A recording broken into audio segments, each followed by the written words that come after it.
Moy, huba paiba. Today's church day. Lika na, sumama ka na nang mabawasan ng... Hoy, di ganun.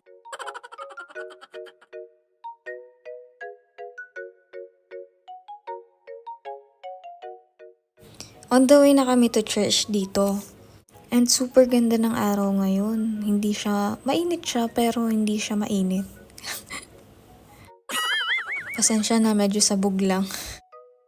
Dito, inaantay ko lang yung asawa ko dahil nilakad na lang niya. Alam niyo naman, tumatanda na. Medyo malapit naman na yung church kaya sinamahan ko na siya maglakad.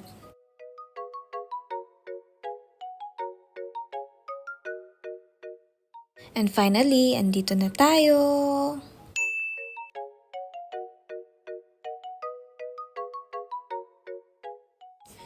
After mass, merong free coffee sa baba. Syempre, di natin papalampasin.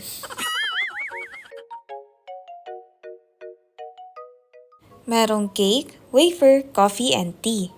At nung makakuha na kami, ay dumiretso na kami sa table at nagkaroon lang ng konting kwentuhan.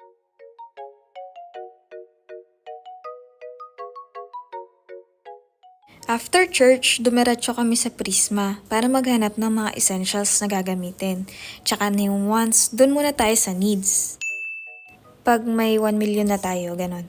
Charis.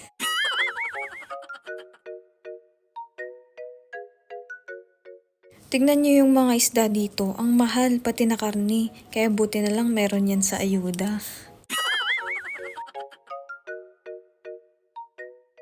O siya, yan lang muna sa ngayon. Kita-kits ulit sa susunod. Na Kimin, Kitos!